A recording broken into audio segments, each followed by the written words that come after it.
the story behind my three uncles. I have it written here. My mama wrote this. I'm also gonna share a poem. When talking about Opa's three sons, we have to begin with Aaron. Oma found drugs in his room and told Opa at the dinner table. With Opa's approach, he chose to slug him in the face. After that, Aaron only lit candles in the garage. One day, he set out with a backpack and $20 to hitchhike across Canada to Victory on Vancouver Island. Opa tried to send money to Aaron for a plane trip back, but he didn't want to go home. Opa traveled out west but couldn't find Aaron. Then we got the phone call that Aaron had shot himself in the head in a hotel. He left a letter for Manuel saying to him, "You got to freak out. Don't just sit there." Oma and Opa never gave Manuel that letter. 2 months later, on the first night that Manuel was entering a group home, coming from 2 years of a hospitalization, he overdosed on his meds. He took all his pills. Oma really cried for Manuel. 5 years later, in 1995, Rubin's marriage fell apart. Rubin's wife wasn't letting him see their sons, Matthew and Nathan. Then came Rubin. He had sliced his head open with a woodworking saw. My mama said to me that I would have been the best of friends with my Uncle Rubin. Rubin was a great listener. He didn't talk much, but when he did, it hit you in the heart and soul, or dropped you in the room along with you with laughter. Because of the times and my Opa's background, my Opa was German and also became a Christian. His way of going about what Aaron had done wasn't right. Being an authoritarian, violence wasn't what was called for.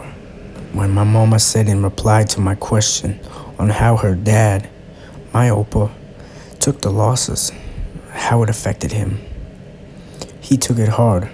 I remember him throwing his arms around me, crying, "What have I done to lose 3 children?"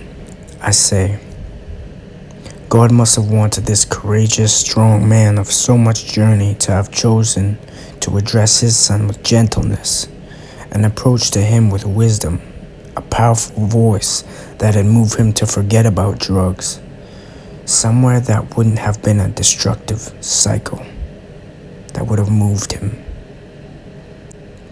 Aaron had received something other than that good truth.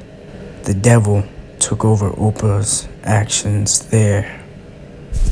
If it couldn't already be so crystal clear, the damage of drugs and violence in the world with people, with fathers and sons, and now I'm gonna read to you, writing of Rubin Carter, from his book Eye of the Hurricane.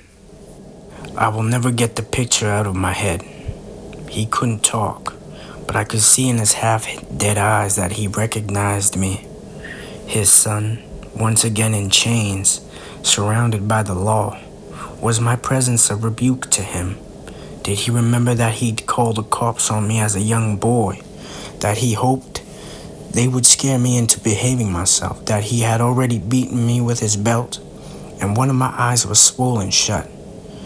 And that he gave the green light to a police officer to beat the hell out of me in front of him? Why didn't he just talk to me? I would have done anything for him. I loved the man.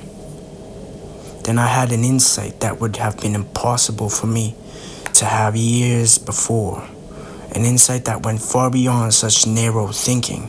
My father knew that in segregated America, I would be killed if I continued to show attitude, quote unquote. toward white authority. My problem was that I had no fear of white people or anyone else, and would show no difference while my father did. All of the beatings were his way of protecting me. He thought that if I didn't learn to back down, I would never be able to survive. He was wrong about that, because I did survive, and I never compromised myself. But how could I ever hate someone who was trying to save me from destruction? Someone who saw in me his own rebellious self that he had successfully repressed. Mafia, police, schools, prisons, they were all the same to him.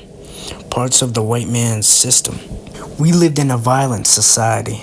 A society that enforced its rules by the use of violence and the threat of violent retribution. Rather than making me fear the white man, I lost my fear of my father. He had, without realizing it, passed the violence on to me.